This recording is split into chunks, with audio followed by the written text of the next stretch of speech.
somewhere beneath the turquoise surface of the Caribbean Sea, where the water shifts from pale aquamarine to deep sapphire in the space of a few hundred yards, lies an island that most Americans could not locate on a map, yet whose volcanic soil produced the man who would design the financial architecture of the United States. This is Nevis, a nearly perfect cone of dormant volcanic rock rising more than 3,000 feet from the water, its peak so often wreathed in cloud that Christopher Columbus, sailing past in 1493, named it for snow he never actually saw. Nostra Senora de las Neves, he called it, Our Lady of the Snows. The English, who eventually claimed it, simplified the name to Nevis and turned its 36 square miles of fertile volcanic slopes into one of the most ruthlessly efficient sugar-producing colonies in the British Empire. To understand the man born on this island in 1755, or possibly 1757, the exact year still debated by historians who have combed through parish records and legal documents without finding certainty, one must first understand the island itself, because Nevis was not simply a backdrop to Alexander Hamilton's childhood. It was the machine that shaped his earliest understanding of commerce, class, and survival. The economy of Nevis in the mid-18th century ran on a single commodity: sugar. Vast plantations covered the lower slopes of the island, their cane fields rippling green and gold under the tropical sun, worked from before dawn until after dusk by enslaved Africans who outnumbered the white colonial population by ratios historians estimate at 10 to 1 or higher. The mills that crushed the cane operated continuously during harvest season, their wooden gears grinding day and night, filling the air with a particular kind of smoke, sweet and acrid at once, that settled over the island like a permanent haze. This was the smell of Nevis, sugar smoke mixed with salt spray from the surrounding ocean, and the peculiar rot of tropical abundance, where fruit fell from trees faster than anyone could gather it, and vegetation grew with a speed that seemed almost violent. The port town of Charlestown sat on the western coast of the island, facing the calmer waters of the Caribbean Sea rather than the rougher Atlantic swells on the eastern shore. It was here that the machinery of the sugar trade converged. Weathered stone customs houses lined the waterfront, their walls built thick against hurricanes, their ledgers recording the endless traffic of hogsheads and barrels moving out toward England and the American colonies. Wooden docks extended into the harbour, where merchant vessels loaded rum and raw sugar bound for London, Bristol and Boston, and where other ships arrived carrying manufactured goods, salted provisions, and human beings sold into bondage. The rhythm of Charlestown was the rhythm of Atlantic capitalism at its most naked and unsentimental. Wealth extracted from land and labor and shipped across an ocean to enrich absentee landlords who rarely set foot on the island themselves. Above the harbor, on the higher ground where the air moved more freely, the great houses of the plantation owners stood with wide verandas designed to catch what breeze there was. These were the homes of perhaps 24 families who controlled nearly all of the island's wealth and every lever of its political power. The planters dressed in the height of London fashion despite temperatures that made wool coats and powdered wigs a form of daily endurance. They hosted dinners with imported wine and English silver, maintaining an elaborate performance of European gentility on an island built entirely on forced labor and violence. It was a society that understood with brutal clarity exactly where every person stood in relation to everyone else. Beneath the planter class existed a descending order of status, so rigid it approached caste. Lesser planters, holding a few dozen acres and a handful of enslaved workers, spent their lives attempting to claw upward into the ranks of the great families. Below them were merchants, clerks, and professionals, the doctors and lawyers and shopkeepers who serviced the plantation economy without owning significant land themselves. Further down still were the poor whites, men who had failed at planting or arrived with no inheritance at all, clinging to whatever scraps of respectability their skin color afforded them in a society organized around racial hierarchy. And at the base of this pyramid, comprising the overwhelming majority of the island's population, were the enslaved Africans whose forced labor generated every ounce of wealth flowing through Charlestown's harbor. People whose lives were measured in the brutal arithmetic of sugar production, where the average life expectancy on a Caribbean plantation was shockingly, deliberately short. It was into this world, at the very bottom of the free population's social order, that Alexander Hamilton was.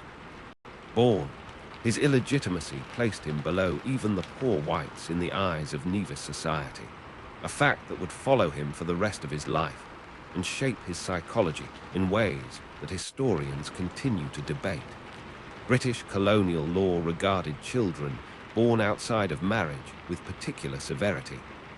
Illegitimate children faced restrictions on inheritance, on education, on social standing, on the very possibility of respectable marriage. In a society as obsessed with hierarchy and lineage as colonial Nevis, being born a bastard was not merely an embarrassment. It was a permanent legal and social handicap, a stain that no amount of personal achievement could fully erase in the eyes of polite society. His mother was Rachel Fawcett Lavian, a woman whose own biography reads like something out of a Gothic novel, filled with reversals of fortune that would have broken lesser women.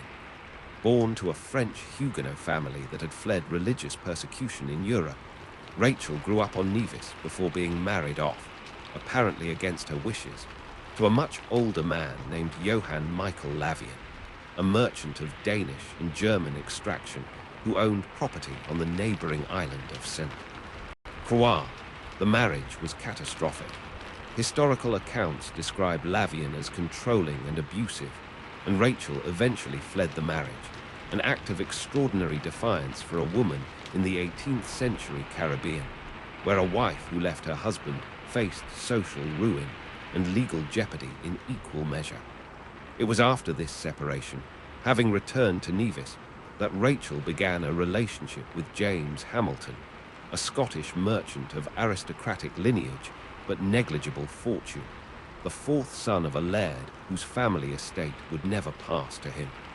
James Hamilton drifted through the Caribbean in search of commercial success that consistently eluded him, moving between islands, attempting various trading ventures, none of which achieved lasting prosperity.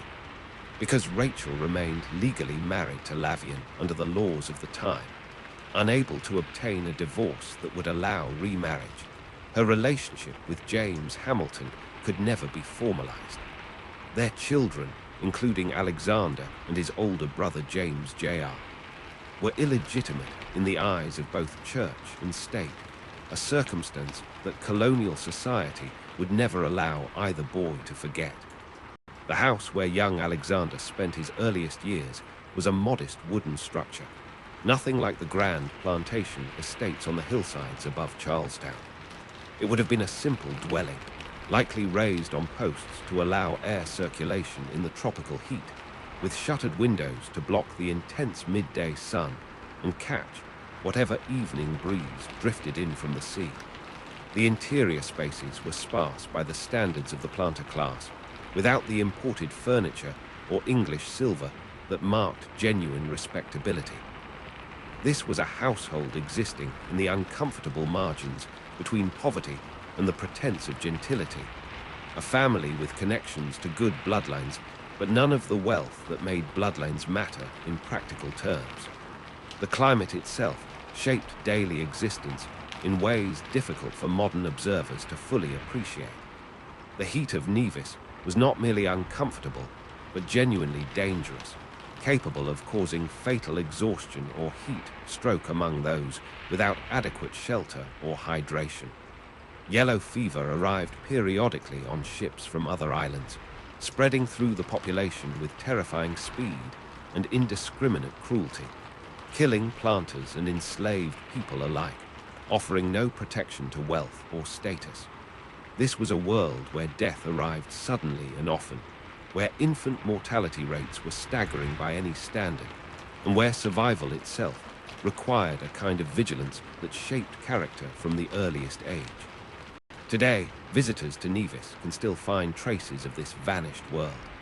The ruins of old plantation great houses stand crumbling among the cane fields, their stone walls gradually surrendering to tropical vegetation, vines and roots slowly disassembling structures that once represented absolute power.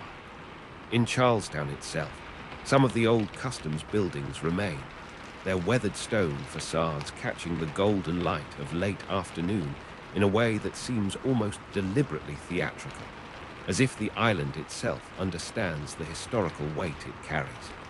The Alexander Hamilton birthplace, now home to the Museum of Nevis History, occupies a site near the old harbour, preserving something of the physical environment from which this extraordinary figure emerged. What Nevis gave Alexander Hamilton, beyond the simple fact of his existence, was an early and visceral education in the mechanics of commerce and the brutal logic of hierarchy. He grew up surrounded by ledgers and shipping manifests, by the constant traffic of goods and capital across the Atlantic, by a society where a person's worth was calculated with cold precision according to bloodline, property, and legal status.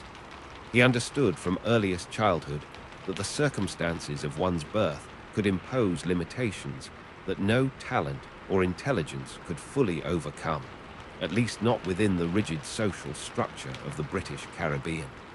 This understanding would follow him across the ocean, into New York, into the halls of the Constitutional Convention, into the Treasury Department he would build from nothing. It would follow him, finally, to a dueling ground in New Jersey. But before any of that, there was simply the boy on the island, watching the ships come and go from Charlestown Harbor, absorbing the rhythms of an economy built on sugar and suffering, unaware that the very forces shaping his impoverished, stigmatized childhood were also preparing him, in ways no one could have predicted, for a role in building an entirely different kind of nation across the water. Sometime around 1765, when Alexander Hamilton was still a boy of perhaps 10 or 12 years old, his mother Rachel Fawcett Lavian made a decision that would alter the trajectory of his life. She left Nevis and relocated with her two sons to the Danish colony of St. Croix, a larger and more commercially significant island roughly 40 miles to the northwest.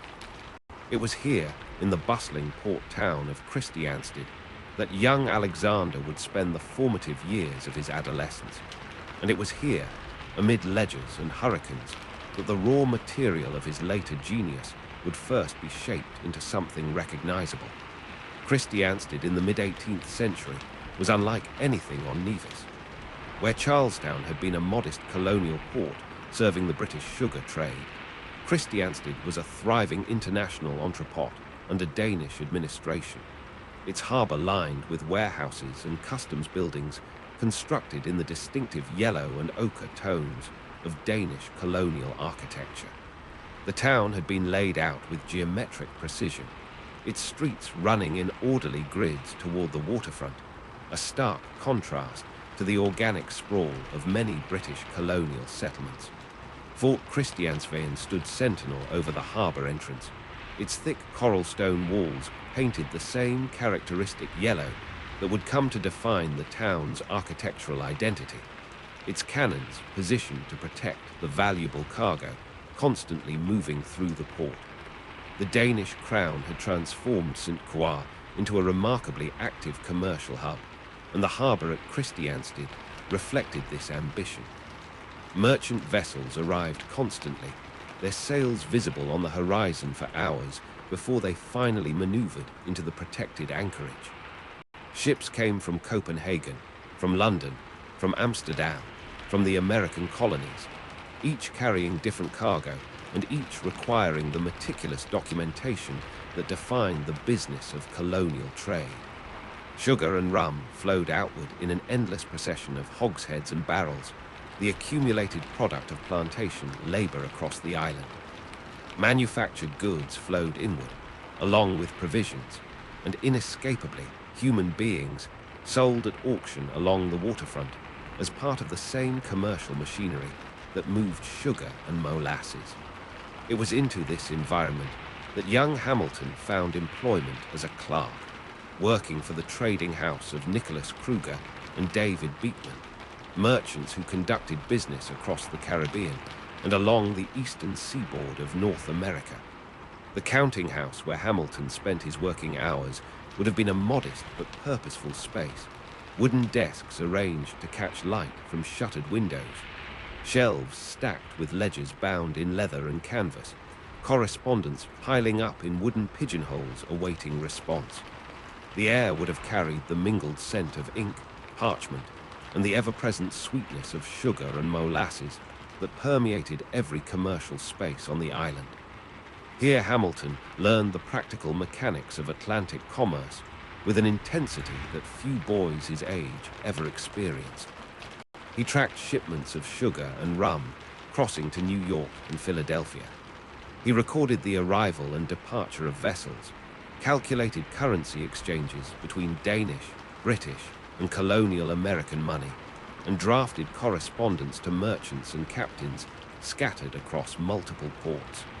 He would have handled paperwork, documenting the purchase and sale of enslaved people, an aspect of his early employment that historians continue to examine when assessing his later, complicated relationship to the institution of slavery. The work demanded precision, literacy, and a head for numbers that Hamilton apparently possessed in extraordinary abundance, even as a young teenager working far below the social status his intelligence seemed to warrant. By his early teens, Hamilton had become so capable that Kruger, during periods of travel or illness, would leave the young clerk in charge of the entire trading operation, a remarkable degree of responsibility for someone still years away from adulthood.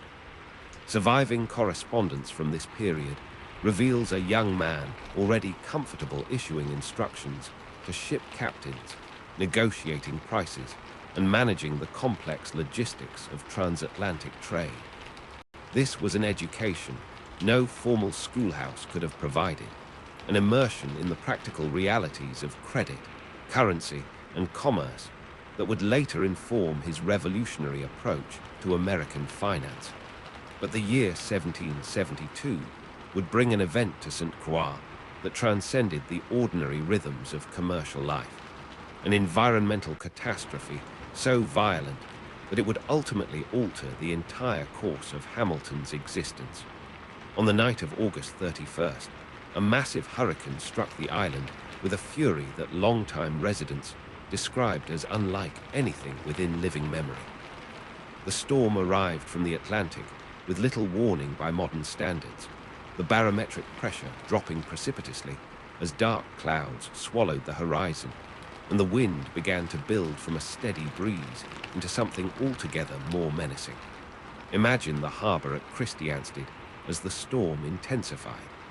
The turquoise waters that normally lapped gently against the wooden docks transformed into a churning, malevolent force, waves rising higher than the seawalls designed to contain them.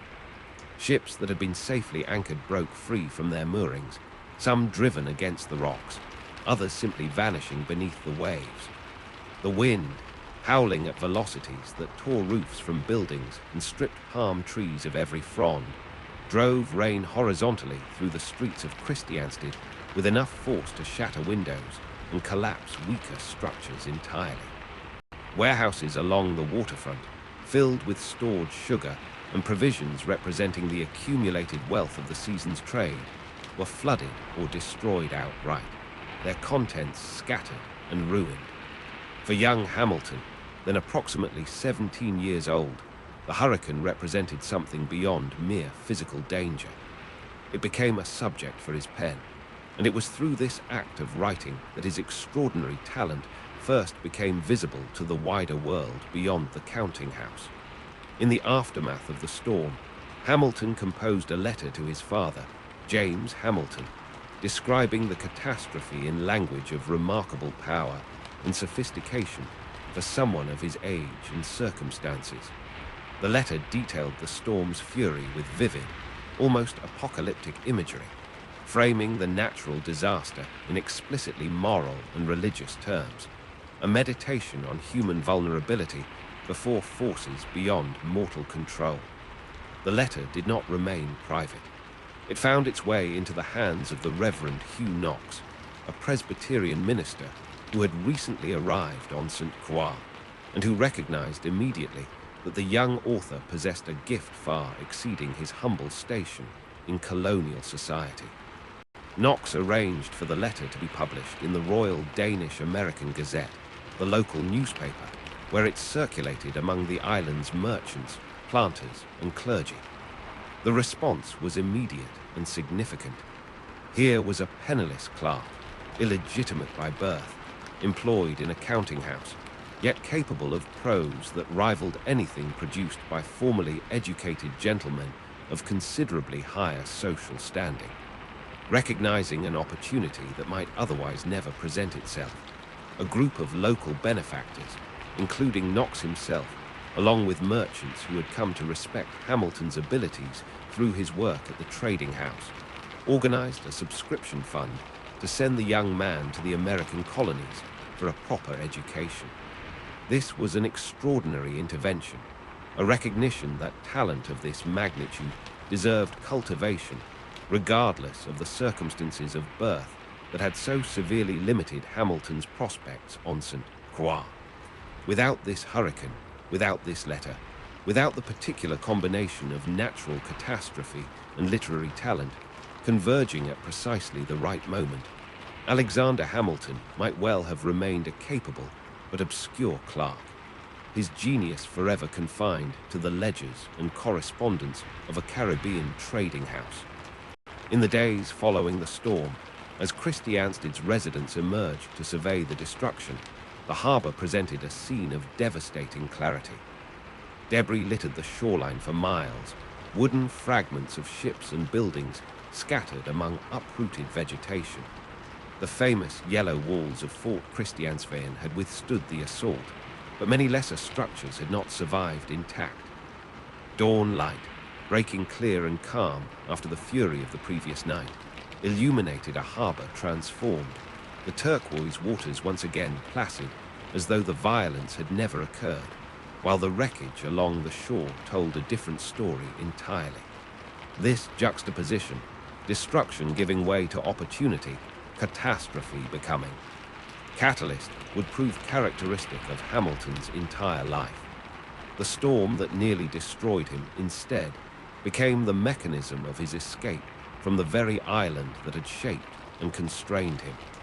Within months, arrangements were finalized, and the young man who had never known his father consistently, who had lost his mother to fever years earlier, who carried the stigma of illegitimacy across every colonial society he might enter, boarded a ship bound for the American mainland.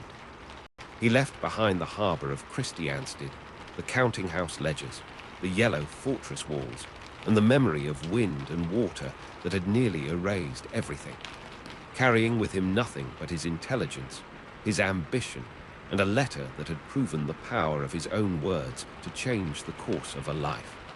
When the ship carrying Alexander Hamilton finally made landfall in the autumn of 1772, initially in Boston before he made his way south, and then decisively in New York City by 1773, he stepped into a world utterly unlike the sun-scorched trading floors of Christiansted. New York in the years just before the Revolution was a city balanced precariously between colonial obedience and something more dangerous, a mercantile town of perhaps 20,000 residents whose cobblestone streets ran narrow and crooked between Dutch-influenced brick buildings and newer Georgian structures built by merchants who had grown wealthy on the Atlantic trade. Horse-drawn carts rattled over uneven paving stones, their wheels churning mud during the frequent rains that swept in off the harbor, while the cries of street vendors mixed with the creak of ship rigging drifting up from the wharves along the East River.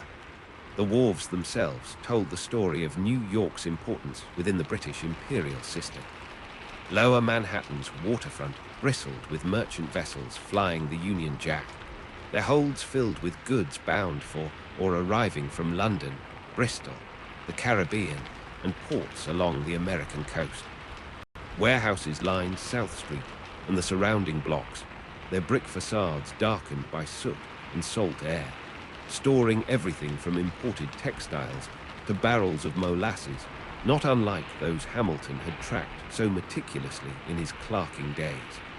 For a young man who had spent his adolescence recording the movements of ships and cargo, the sight of New York Harbor would have felt almost familiar, an intensified version of the commercial world he already understood, except that here the stakes involved an entire empire rather than a single trading house. It was into this environment that Hamilton arrived to pursue the education his Caribbean benefactors had funded. After a period of preparatory study at Francis Barber's Grammar School in Elizabethtown, New Jersey, where he crammed years of Latin, Greek, and mathematics into a matter of months with the same ferocious discipline he had once applied to shipping manifests, Hamilton set his sights on King's College, the institution that would later become Columbia University. Founded in 1754 under Royal Charter, King's College occupied a commanding position near the Hudson River in Lower Manhattan, its main building a handsome structure of colonial brick, fronted by columns, surrounded by formal gardens laid out in the restrained geometric style favored by Georgian architects. The college grounds offered a rare pocket of ordered tranquility within the increasingly turbulent city, gravel walkways bordered by trimmed hedges, the building's tall windows reflecting the changing light of the seasons. Inside, the college's lecture halls were modest by later standards, wood-paneled rooms warmed by fireplaces and lit by candles whose flickering light Hamilton would have known intimately during long evening hours of study. It was here, and in his private quarters nearby, that he immersed himself in the ideas that would eventually reshape a continent. The Enlightenment had reached across the Atlantic in the form of books and treatises circulating through college libraries and private collections, works by John Locke on natural rights and government by consent, by Montesquieu on the separation of powers, by David Hume on economics and human nature. Hamilton devoured these texts with the same intensity he had once applied to accounting ledgers, and associates from this period would later recall a young man who seemed almost incapable of setting a book down once he had begun it, who studied by candlelight long after his fellow students had retired. The college itself operated under Anglican and broadly loyalist sensibilities. Its president, Miles Cooper, a staunch defender of royal authority who viewed the growing agitation against British policy with considerable alarm. Yet the city surrounding King's College told a different story, one of mounting resistance that Hamilton could not have avoided noticing even as a newly arrived student focused on academic advancement. New York in the early 1770s still carried the memory of the Stamp Act crisis of 1765, when colonists across the 13 colonies had erupted in protest against a British tax on printed materials, an episode that had produced riots in the city's streets and effigies burned in public squares. Though the Stamp Act itself had been repealed years before Hamilton's arrival, the resentments it had crystallized remained very much alive, simmering beneath the surface of daily commerce and college life alike. The physical geography of political protest in colonial New York centered significantly on an open space known as the Fields, roughly corresponding to what is today City Hall Park, situated just north of the developed city core. Here, crowds gathered to hear speeches, to burn effigies of unpopular officials, and to voice grievances against a parliament that continued imposing duties and regulations without colonial representation. The Sons of Liberty, an organization of merchants, artisans, and agitators, dedicated to resisting British overreach, had erected liberty poles in this very ground on multiple occasions, only to see them cut down by British soldiers garrisoned in the city, producing a cycle of confrontation that periodically erupted into actual street violence between soldiers and civilians. Printing presses throughout the city churned out an ever-growing volume of pamphlets, broadsides, and newspapers debating the colonial relationship with Britain, and the walls of taverns and public buildings became informal bulletin boards where these documents were posted, torn down, and posted again. Rivington's Gazette and other New York papers carried arguments from every position on the political spectrum, from committed loyalism to increasingly bold assertions of colonial rights. On rain-slicked evenings, gaslit taverns near the waterfront and College District became gathering places where merchants, students, and tradesmen argued politics over ale and rum, voices rising as the hour grew late, the flickering light of oil lamps casting long shadows across rooms thick with tobacco smoke and heated conviction. For Hamilton, still establishing himself as an outsider without family connections or inherited wealth, this atmosphere of intellectual and political ferment offered an unexpected pathway toward relevance and belonging. Though he had arrived in New York intending primarily to pursue medical studies, the gathering storm of revolutionary sentiment proved impossible to ignore, and he found himself drawn increasingly into the pamphlet wars defining the era. It was during this period, in 1774 and 1775, that Hamilton began composing his own political writings, essays defending the actions of the First Continental Congress against loyalist critics, published anonymously, but circulated widely enough to draw attention from figures on both sides of the widening colonial divide.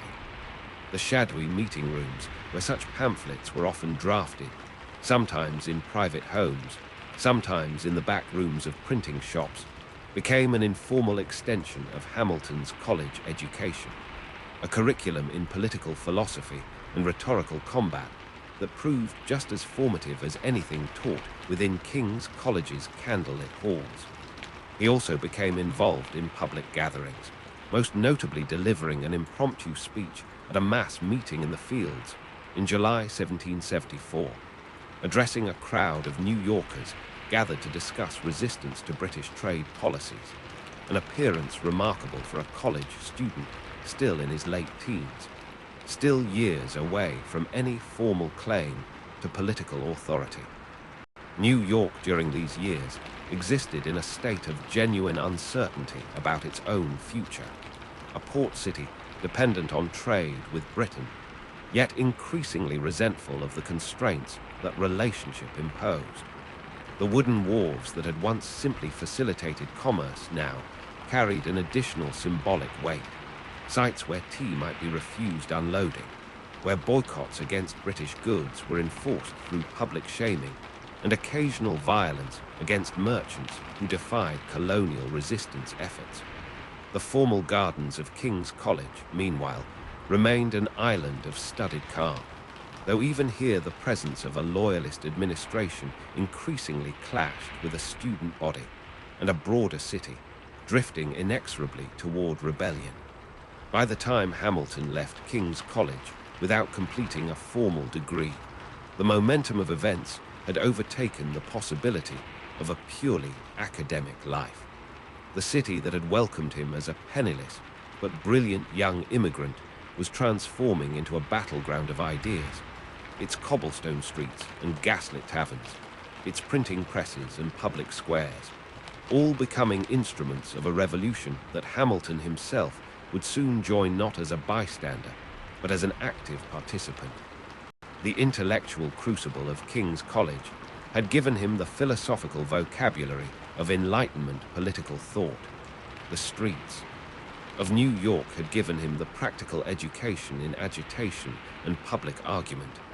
Together, these environments had prepared him, almost without his fully realizing it, for the war that was about to begin. By the winter of 1776, The American cause seemed to be dying alongside the season itself. General George Washington's Continental Army, having suffered defeat after defeat across New York, had retreated across New Jersey and finally across the Delaware River into Pennsylvania, its ranks thinned by desertion, disease, and expiring enlistments.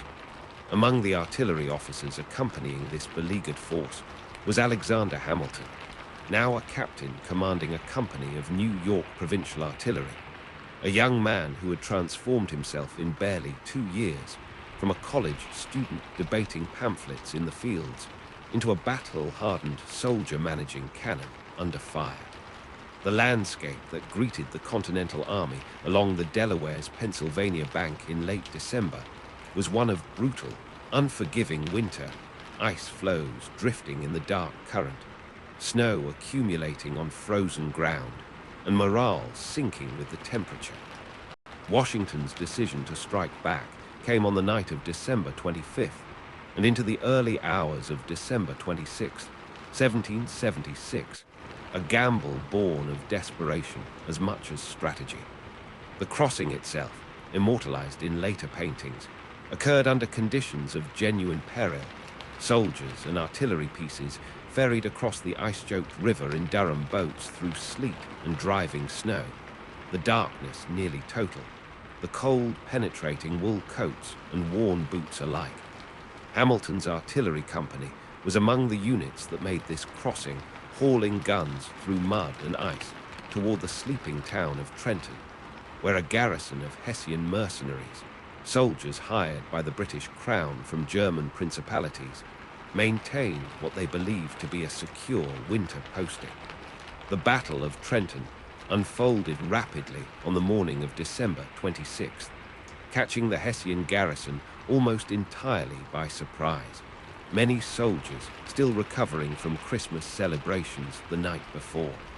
Smoke from American artillery, fire drifted low across the snow-covered streets and fields surrounding the town, mixing with the frozen breath of soldiers and horses in the bitter morning air. The frozen barracks where Hessian troops had been quartered became scenes of chaotic surrender as Washington's forces converged on multiple approaches, cutting off avenues of retreat. Within roughly 45 minutes of concentrated fighting, the garrison's commander, Colonel Johann Rall, lay mortally wounded, and organized resistance collapsed.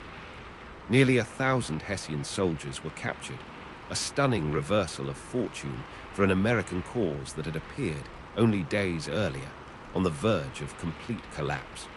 For Hamilton personally, Trenton represented something beyond mere military victory. It offered proof, delivered under fire, that he possessed the composure and tactical judgment necessary for command, qualities that would soon bring him to the attention of Washington himself. Though the immediate aftermath of Trenton required continued maneuvering, including a subsequent engagement at Princeton in early January 1777, that further burnished the reputation of Washington's battered but resurgent army. It was the desperate crossing of the ice-laden Delaware and the smoke-filled streets of Trenton that first demonstrated what disciplined artillery command under Hamilton's direction could accomplish.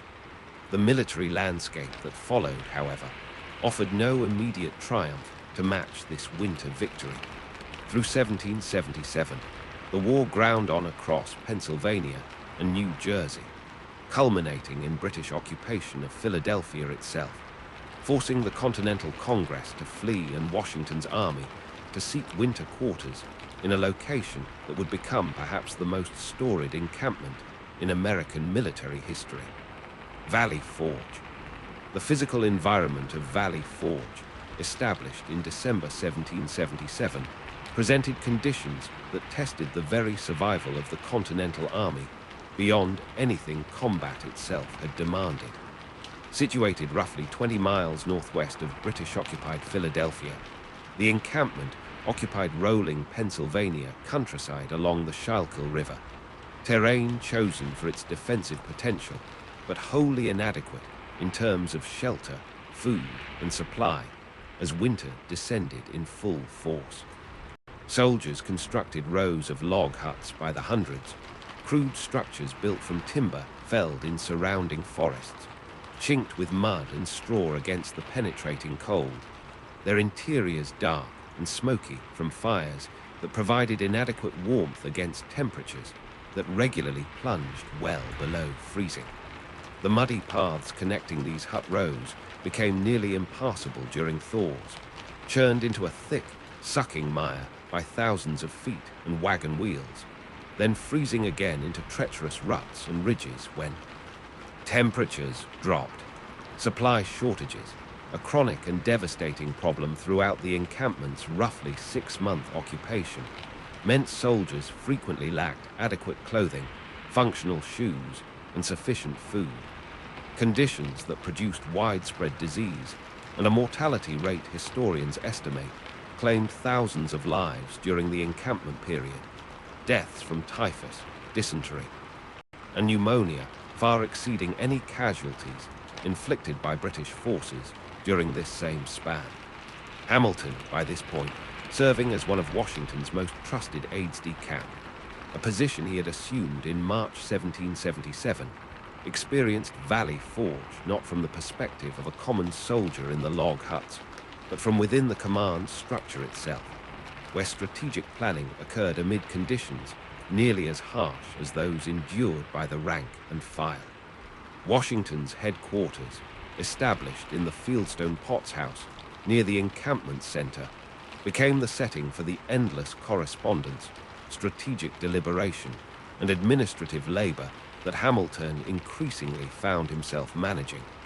The artillery positions surrounding the camp, manned despite the brutal conditions, represented a defensive posture, maintained even as the Army's very capacity to continue fighting hung in question.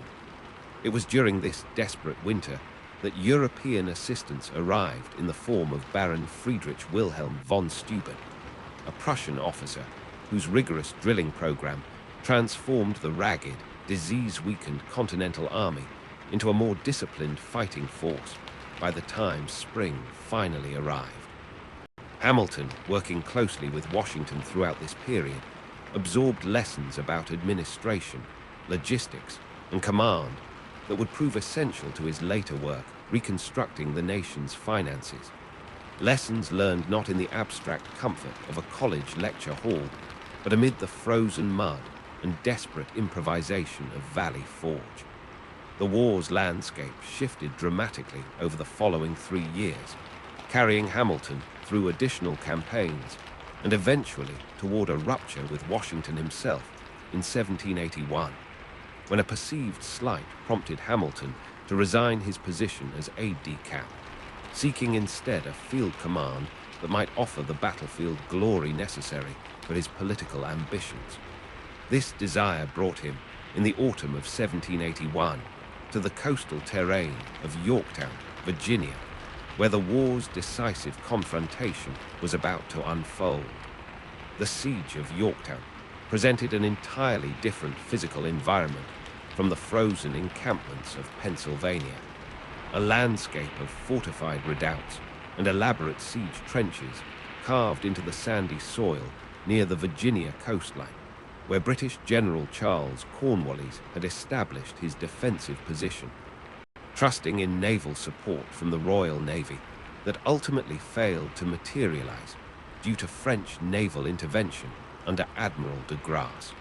American and French forces, combining in the largest coordinated Allied operation of the war, constructed parallel trenches drawing steadily closer to the British defensive works, a methodical siege warfare quite unlike the sudden strikes of Trenton or the grinding endurance of Valley Forge. Hamilton, commanding a battalion of light infantry, distinguished himself in the assault on Redoubt No. 10 on the night of October 14, 1781, leading his troops in a daring nighttime attack across ground scarred by weeks of artillery bombardment, autumn light barely penetrating through battle-torn trees and drifting gun smoke as the assault unfolded.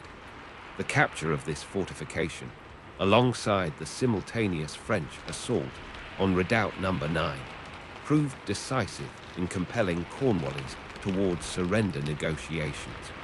Within days, on October 19, 1781, British forces formally surrendered, the cannon-scarred earthworks around Yorktown falling silent in an eerie stillness that marked, for all practical purposes, the military conclusion of America's war for independence, the terrain itself standing as physical testament to a revolution won through terrain endured, fortifications stormed, and winters survived. By the summer of 1787, the young American Republic that Alexander Hamilton had helped win on the battlefield stood in genuine danger of collapsing under its own weight. The Articles of Confederation, hastily drafted during the desperate years of war, had produced a national government so weak it could neither tax its citizens effectively nor enforce its own laws across the 13 states, each of which behaved increasingly like a sovereign nation unto itself. It was against this backdrop of mounting crisis that 55 delegates converged on Philadelphia in May 1787, gathering within the walls of the Pennsylvania State House, a building history would come to know as Independence Hall. The building itself, standing on Chestnut Street in the heart of colonial Philadelphia, presented an unassuming red brick facade to the street, its Georgian symmetry offering no hint of the historic transformation about to unfold within. This was the same structure where the Declaration of Independence had been debated and signed 11 years earlier, its tower rising modestly above the surrounding rooflines, its windows tall and multi-paned, admitting light into rooms where the fate of a nation would once again be decided. As the delegates began their deliberations, they made a decision that would define the entire character of the proceedings, ordering the windows sealed, curtains drawn, and doors guarded against any possibility of eavesdropping. Secrecy, they reasoned, would allow for the kind of frank, unguarded debate necessary to forge genuine compromise, free from the pressures of public scrutiny or premature political posturing. This decision, however prudent politically, created physical conditions inside the assembly room that bordered on the unbearable. Philadelphia in summer is notoriously humid, its air thick and close, even under ordinary circumstances, and with windows sealed against the outside world, the temperature within the wood-paneled chamber climbed relentlessly through the long months of deliberation, from late May through mid-September. Delegates sweated through their coats and waistcoats, the room's air growing stale and oppressive as hours stretched into days and days into weeks, the physical discomfort mirroring the intellectual strain of men, attempting to construct an entirely new framework of government from first principles. The assembly room itself preserved much of its historic character, wood paneling in muted tones lining the walls, tall windows framed by simple moldings, and at its center, tables arranged for the delegates, their surfaces covered in green baize cloth that muffled the scratch of quill pens against paper. Inkwells sat at intervals across these tables, alongside stacks of draft documents, resolutions, and amendments that accumulated steadily as the summer wore on, each page representing hours of argument over questions that had never before been definitively answered in the history of self-governance. How should representation be apportioned among states of vastly different populations? What powers should a national executive possess, and how should that executive be chosen? How could a stronger central government be created without recreating the very tyranny the revolution had been fought to escape? Alexander Hamilton arrived in Philadelphia as one of 3 delegates representing New York, though his fellow New York delegates, John Lansing and Robert Yates, held views on federal power diametrically opposed to his own, a circumstance that would leave Hamilton isolated within his own delegation for much of the convention. On June 18, 1787, Hamilton rose to deliver what would become one of the most extraordinary and ultimately unsuccessful speeches of the entire convention, a proposal so bold in its vision of centralized authority that it startled even delegates who considered themselves committed nationalists. Hamilton's plan called for a national government with power to appoint state governors, a national executive serving during good behavior, essentially for life, and a legislative structure that would have dramatically curtailed state sovereignty in favor of federal supremacy. The speech, which reportedly lasted nearly 6 hours, was delivered with characteristic intensity and command of historical and philosophical argument, drawing on Hamilton's deep reading of ancient and modern governments to justify a structure that many delegates privately admired for its logical coherence, while considering it wholly impractical for a nation still deeply suspicious of concentrated power. Historical accounts suggest the proposal received polite acknowledgement but little serious traction among the other delegates, and Hamilton himself seemed to understand, even as he delivered it, that his vision exceeded what the political moment could bear. For much of the remaining summer, Hamilton's attendance at the convention became sporadic, his influence limited by his minority position within his own state's delegation. Though he remained present for critical votes and continued contributing to debates on specific provisions, even as the broader shape of the Constitution emerged through compromise between the large and small states, between advocates of stronger and weaker central authority. By September 17, 1787, when the finished Constitution was presented for signing, Hamilton was among the signatories, the sole representative from New York to affix his name to the document. His earlier disappointment with the convention's more moderate outcome giving way to a pragmatic recognition that this imperfect framework represented a dramatic improvement over the failing Articles of Confederation. Yet the document's fate remained far from certain. Ratification required approval from conventions in at least 9 of the 13 states, and opposition to the proposed constitution ran deep, particularly in New York, where Governor George Clinton and his allies viewed the expansion of federal power with genuine alarm. It was in response to this ratification crisis that Hamilton conceived what would become one of the most consequential political writing projects in American history. Working alongside James Madison and John Jay, Hamilton organized a systematic defense of the Constitution intended for publication in New York newspapers, a series of essays that would eventually total 85 installments published under the collective pseudonym Publius. The environments where these essays took shape stood in stark contrast to the sweltering formality of Independence Hall's assembly room. Hamilton composed many of his contributions, which historians attribute as 51 of the 85 total essays, in candlelit studies late into the night, his desk piled with correspondence, legal texts, and drafts covered in the rapid, urgent handwriting that characterized his working method under deadline pressure. The printing shops of New York City became essential infrastructure in this campaign, ink-stained presses running late into the evening to typeset each new S before distribution to newspapers, including the Independent Journal and the New York Packet.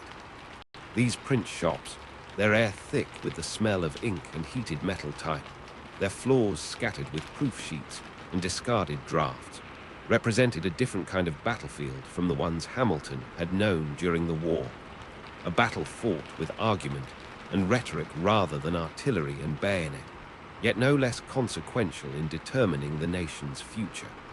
Stacks of completed newspapers, their columns dense with closely reasoned prose defending federalism, the separation of powers, and the structure of the proposed national government, circulated through the city's coffee houses and taverns, sparking debate among merchants, lawyers, and ordinary citizens grappling with the momentous decision before them.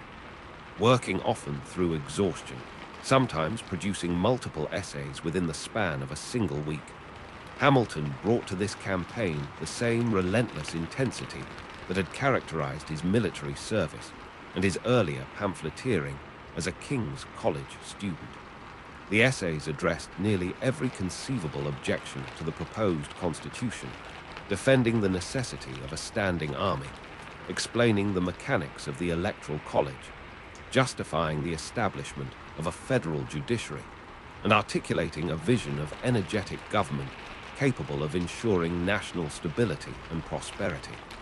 Though written under pressure of impending deadlines and published anonymously in the ephemeral pages of daily newspapers, these essays would eventually be collected and republished as the Federalist, a work that later generations of American jurists and scholars would come to regard as an indispensable guide to constitutional interpretation. New York's ratifying convention, meeting in Poughkeepsie in the summer of 1788, ultimately approved the Constitution by a narrow margin, an outcome historians largely credit to the persuasive power of the Federalist essays, combined with news that other states had already provided the 9th ratification necessary to bring the new government into effect. The sweltering summer debates within Independence Hall's sealed chamber, followed by months of candlelit writing and ink-stained printing presses, had together produced not merely a document, but a framework capable of enduring, one that would soon require Hamilton's talents in an entirely new arena, as the architect of the nation's financial future. In the autumn of 1789, when President George Washington signed the commission naming Alexander Hamilton the first Secretary of the Treasury, the department Hamilton was tasked with building did not yet exist in any meaningful institutional sense. There was no towering headquarters, no army of clerks, no established procedure for managing a nation's finances. There was only a young federal government drowning in debt, its credit worthless on international markets, its currency a patchwork of competing state issues and worthless wartime paper, and a 34-year-old immigrant from the Caribbean tasked with somehow constructing order from this chaos.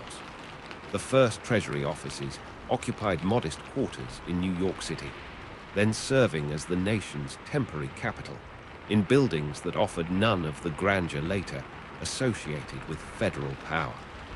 These were practical working spaces, rooms lined with towering shelves that groaned under the accumulated weight of financial ledgers, correspondence from state governors, and reports documenting the staggering scope of America's debt crisis.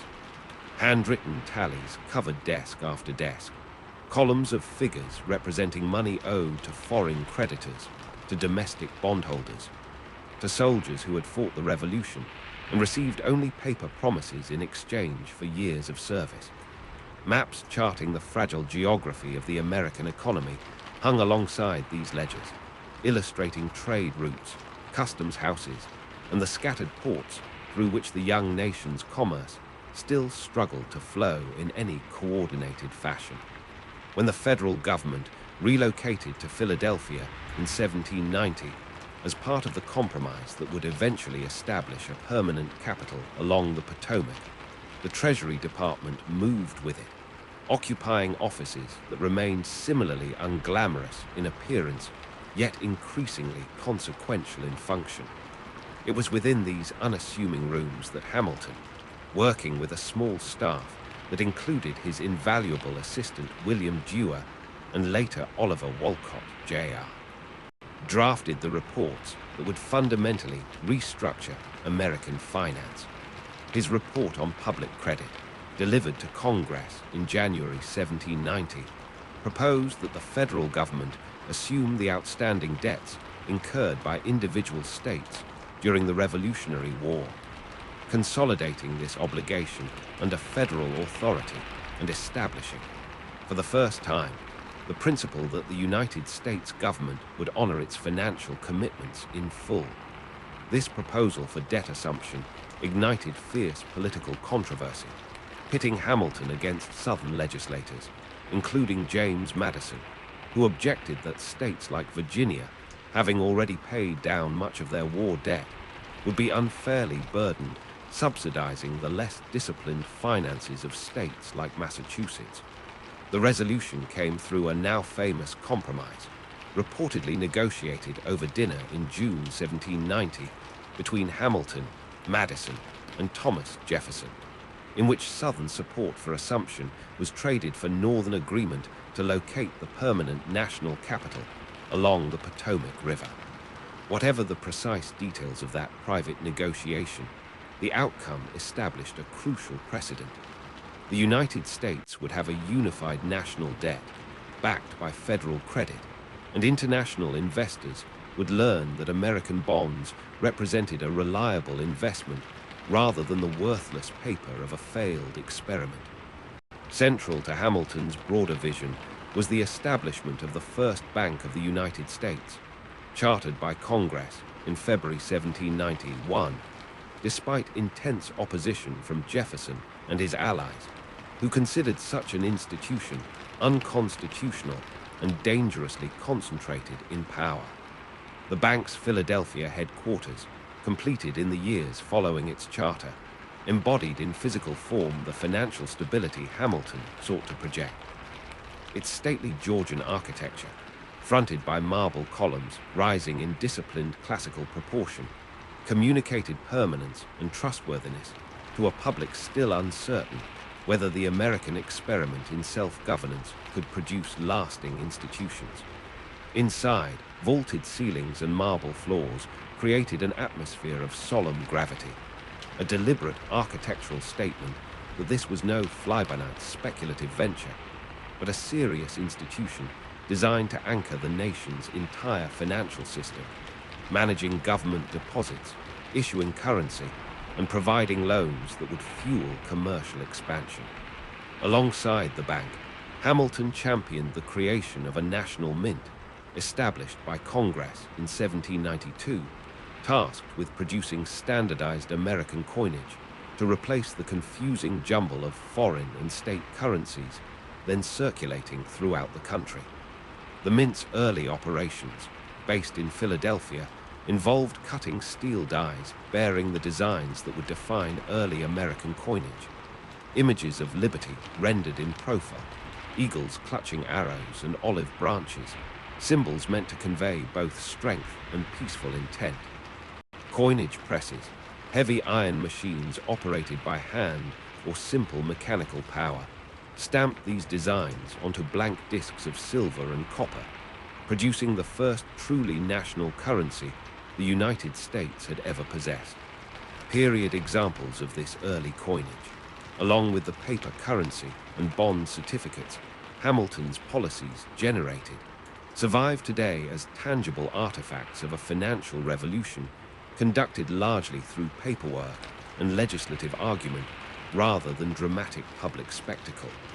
Perhaps no single moment better captures the birth of American financial infrastructure than the agreement signed on May 17, 1792, beneath a buttonwood tree, a large sycamore standing near what is now 68 Wall Street in Lower Manhattan.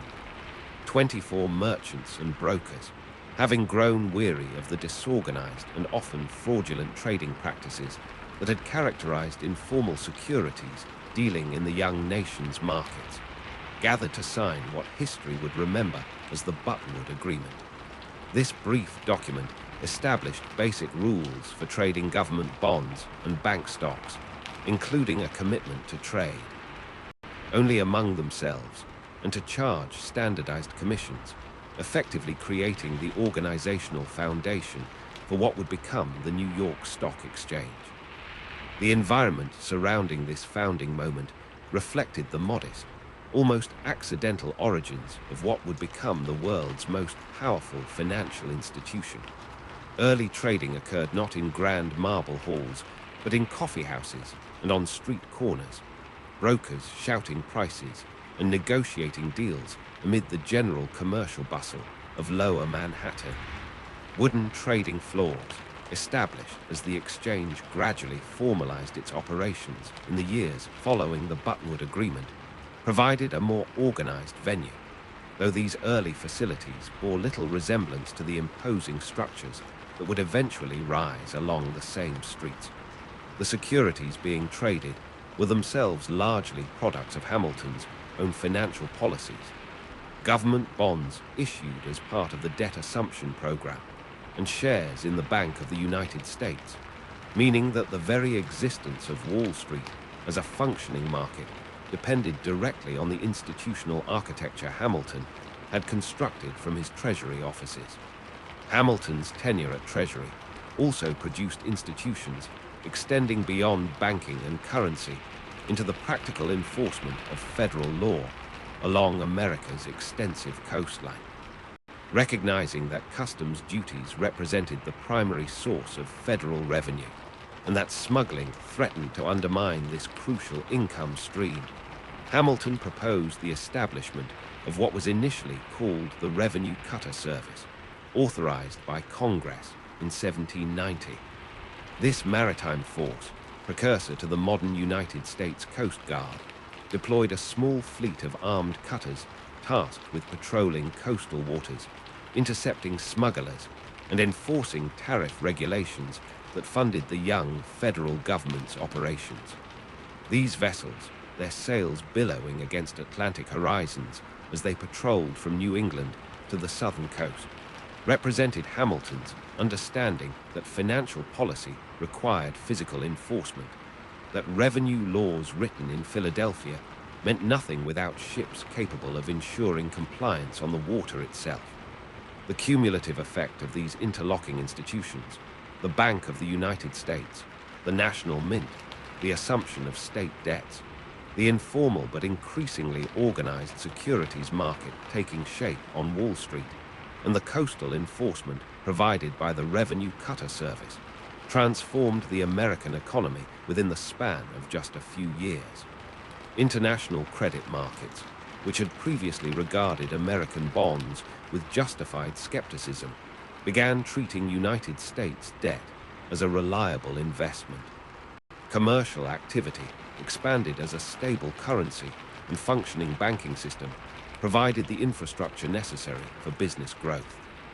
The disorganized, nearly bankrupt Confederation of 1789 had, through Hamilton's relentless work within those modest treasury offices, become a nation capable of sustaining genuine economic development. Today, the sycamore tree that once stood at 68 Wall Street is long gone, but a plaque marks the location where the Buttonwood Agreement was signed, situated now in the shadow of the New York Stock Exchange's imposing neoclassical facade, completed over a century later in 1903. The marble columns of that later building echo, in grander scale, the same architectural language Hamilton's First Bank of the United States once employed to project financial stability. Wall Street itself has become synonymous with global capitalism, its towers of glass and steel housing institutions managing sums of capital that would have been unimaginable to the clerks working within Hamilton's original treasury ledgers. Yet the fundamental architecture remains recognizably his creation. A national debt honored and traded, a banking system anchoring commercial activity, a currency trusted both domestically and abroad. From a handful of modest offices and a sycamore tree in lower Manhattan, Alexander Hamilton had built the financial skeleton of a nation that continues, more than 2 centuries later, to bear his unmistakable design. By the early 1790s, the same brilliance that had allowed Alexander Hamilton to construct America's financial architecture had also made him the most polarizing figure in the young republic's government. The battleground for this new conflict was Congress Hall in Philadelphia, situated just south of Independence Hall on Chestnut Street, its red brick facade and modest proportions belying the ferocity of debate occurring within. The House of Representatives chamber on the first floor, with its wood-paneled walls and rows of desks arranged before a raised speaker's platform, became the site of increasingly bitter argument over the very nature of the federal government Hamilton had helped design. The formal committee rooms adjoining the main chambers provided settings for closed-door negotiations where Federalist and emerging Democratic Republican visions collided with growing hostility. These rooms, furnished with simple wooden tables, and lit by tall windows admitting Philadelphia's changeable light, witnessed conversations that would determine whether America pursued Hamilton's vision of commercial expansion, centralized banking and manufacturing development, or the agrarian republic favored by his opponents. Thomas Jefferson, serving as Secretary of State, and James Madison, then a leading voice in the House of Representatives, had by 1791 emerged as the principal architects of opposition to Hamilton's economic program, their alliance producing what would become known as the Democratic Republican Party. The philosophical divide separating these men ran deeper than mere policy disagreement. Jefferson envisioned an America of independent farmers, suspicious of concentrated financial power and centralized banking, fearful that Hamilton's system would recreate the very corruption and inequality the Revolution had been fought to escape. Hamilton, drawing on his intimate knowledge of European financial systems and his conviction that commercial and manufacturing development represented the only path toward genuine national strength, viewed Jefferson's agrarian vision as dangerously naive, incapable of producing the credit, infrastructure, and military capacity a nation required to survive among hostile European powers. Surviving correspondence from this period reveals the intensity of feeling on both sides.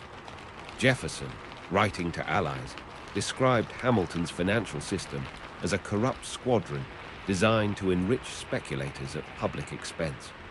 Hamilton, in turn, characterized Jefferson's followers as dangerous levelers, whose opposition to federal authority threatened to unravel the constitutional framework so recently established.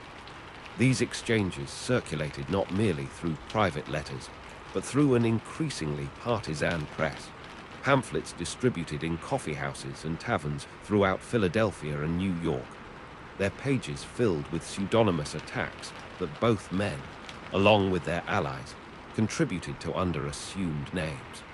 Study rooms across the Capitol, illuminated by candlelight late into the evening, became workshops where these polemical documents took shape, desks scattered with drafts, crossed-out phrases, and the accumulated correspondence of a political rivalry that would define the decade.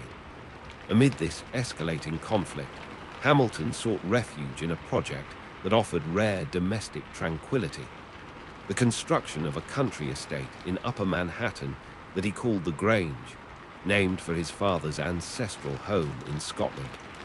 Completed in 1802, though planning and construction had occupied Hamilton's attention for years before its completion, the house stood on a hilltop property, offering views toward both the Hudson and Harlem rivers, a location Hamilton had chosen specifically for its natural beauty and relative isolation from the political battles consuming his professional life. The house itself, designed by architect John McComb Jr., exemplified Federal-style architecture, its symmetrical proportions, classical detailing, and wraparound porch, creating an atmosphere of restrained elegance quite different from the imposing marble grandeur of the First Bank of the United States or the wood-paneled formality of Congress Hall.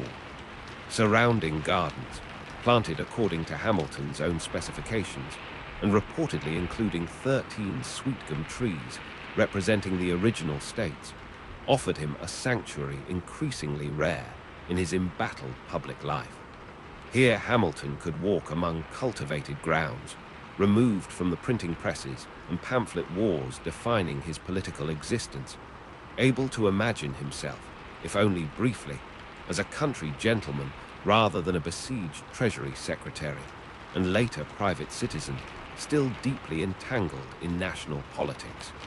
The interior of the Grange included a study where Hamilton conducted much of his correspondence during his final years, its bookshelves lined with legal texts, financial records, and the voluminous documentation of a career spent constructing institutions from nothing. It was in rooms like this one that Hamilton continued writing long after leaving the Treasury Department in 1795, his pen never truly resting even as he attempted to balance private legal practice with continued political influence. Yet even this domestic retreat could not fully insulate Hamilton from the consequences of political combat, nor from a scandal of his own making that would permanently damage his public reputation. In 1797, Hamilton took the extraordinary step of publishing what became known as the Reynolds pamphlet, a lengthy public confession acknowledging an extramarital affair with a woman named Maria Reynolds that had occurred several years earlier, conducted in order to preempt. Accusations that he had misused treasury funds to pay off Reynolds's husband as blackmail. Hamilton's calculation, however psychologically fraught, was that admitting to marital infidelity would be less damaging than allowing accusations of financial corruption to stand unchallenged. The print shops of Philadelphia and New York that distributed this remarkable document became sites of intense public fascination, their presses running to meet demand for a pamphlet that combined political self-defense with startlingly personal disclosure. Newspaper stands throughout both cities displayed the document alongside competing accounts and editorial commentary, crowded city streets buzzing with debate over Hamilton's judgment, his honesty, and his fitness for continued public influence. The scandal, playing out across printed pages rather than private conversation, exposed Hamilton's personal failings to a public audience in a manner that damaged both his political standing and his marriage to Eliza, even as it succeeded in its narrower purpose of refuting the corruption charges that had prompted the confession. Through these intersecting environments, the formal chambers of Congress Hall, the candlelit studies where pamphlets took shape, the tranquil gardens of the Grange, and the crowded newspaper stands debating scandal, the political landscape of the 1790s revealed itself as a battlefield fought with words rather than weapons, yet no less consequential for the nation's future. Hamilton's genius for institution building had secured his historical legacy, but the same intensity that had driven his achievements now exposed him to political and personal vulnerabilities that would follow him toward an increasingly uncertain future, his enemies multiplying even as his most significant work remained behind him. The ferry crossed the Hudson River in near silence just after dawn on July 11, 1804, its oars dipping into water still grey with the last shadows of night. Mist clung to the surface of the river, rising in thin curling wisps that caught the earliest pale lights spreading from the east. Behind the boat, the silhouette of Manhattan remained dark and indistinct, church spires and rooftops barely visible against a sky just beginning to lighten. Ahead lay the New Jersey shore at Weehawken, a stretch of cliffs rising steeply from the water, their rocky faces cutting a jagged line against the paling horizon. The dueling ground itself occupied a narrow ledge cut into these cliffs, a small clearing perhaps 20 feet wide and considerably longer, accessible only by a difficult path scrambling up from the riverbank below. Sparse trees grew along the edges of this shelf of rock, their branches offering little real concealment, but enough to obscure the clearing from any casual observer on the water or the heights above. This particular location had become, by 1804, a notorious site for such encounters precisely because of its isolation.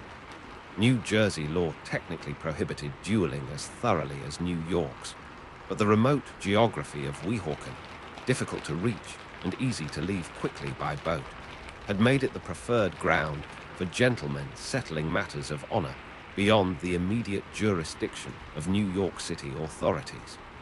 Hamilton's own son, Philip, had died on this identical ledge 3 years earlier, killed in a duel fought defending his father's reputation, a grim symmetry that weighed on Hamilton as his own boat approached the shore that morning. The air held the particular coolness of early summer morning before the sun climbs high enough to burn off humidity, and the sky above stretched cloudless, promising a hot day ahead once the mist finally lifted. The river below remained still, its surface disturbed only by the wake of the two separate boats that had carried Hamilton and Aaron Burr across from Manhattan, each man traveling with his own second and arriving at slightly different points along the shore. A customary precaution meant to preserve some pretense of plausible deniability regarding the illegal encounter about to unfold. The years leading to this morning had been marked by escalating personal and political animosity stretching back more than a decade. Hamilton and Burr, both prominent figures in New York politics, had clashed repeatedly over patronage, elections, and fundamental questions of character and fitness for office.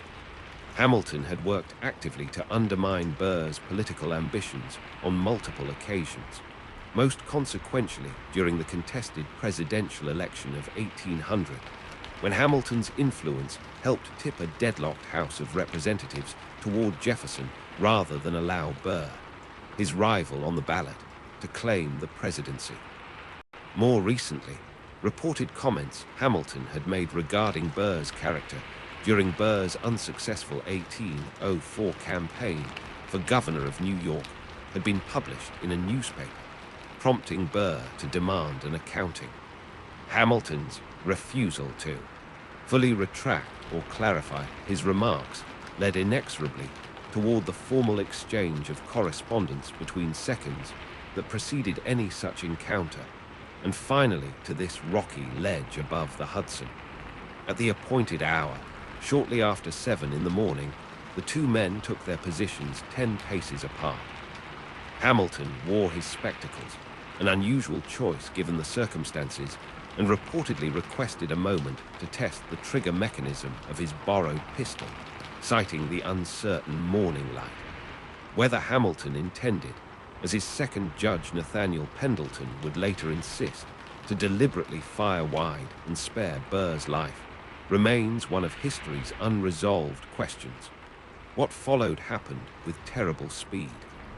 At the signal, Burr fired first, striking Hamilton just above the right hip, the bullet tearing through his liver, fracturing his second lumbar vertebra and lodging near his spine.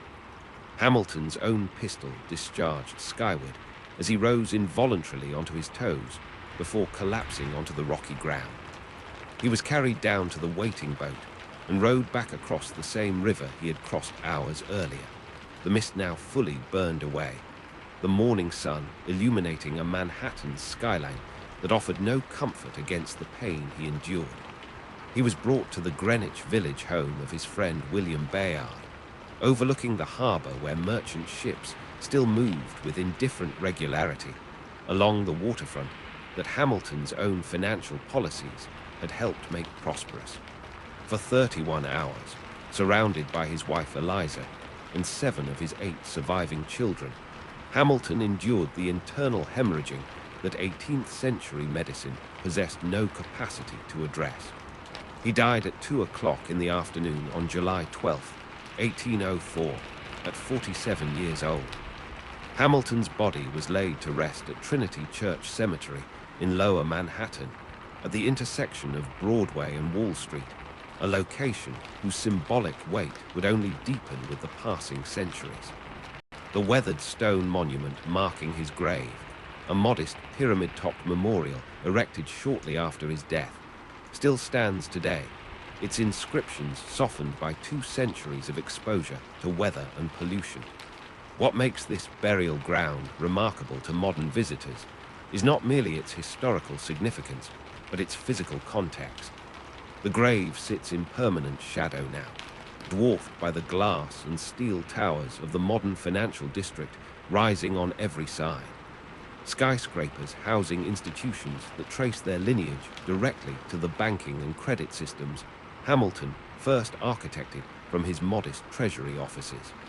Walking from Trinity Church today, one need travel only a few blocks to reach the site of the old buttonwood tree, where the New York Stock Exchange traces its origins, and only slightly further to encounter the towering facades of financial institutions managing sums of capital that would have seemed impossible to the clerks who once tallied ledgers in Hamilton's original department. In Washington, D.C., The United States Department of the Treasury occupies a monumental neoclassical building completed decades after Hamilton's death. Yet the institution itself, its fundamental purpose of managing federal finance and public credit, remains recognizably his creation. And in wallets across America and around the world, Hamilton's own portrait appears on the $10 bill, an enduring and almost ironic tribute, given that he alone among the men whose faces adorn American currency never served as president. His influence secured instead through institutional genius rather than executive office. The physical landscapes traced throughout this story, from the volcanic slopes of Nevis to the storm-battered harbor of St. Croix, from the candlelit halls of King's College to the frozen encampments of Valley Forge, from the sweltering chamber of Independence Hall to the marble columns of the First Bank of the United States, and finally to this quiet rocky ledge above the Hudson, together form the physical inheritance of a single extraordinary life. Hamilton arrived in America as an illegitimate orphan possessing nothing but intelligence and ambition, and he departed it having permanently reshaped the financial and institutional architecture of an entire nation. The Hudson River still flows past Weehawken today, indifferent to the history enacted along its banks, while across the water, the glittering towers of Wall Street rise as testament to the institutions Hamilton built from nothing more than ledgers, conviction, and an unshakable belief in the possibility of American greatness.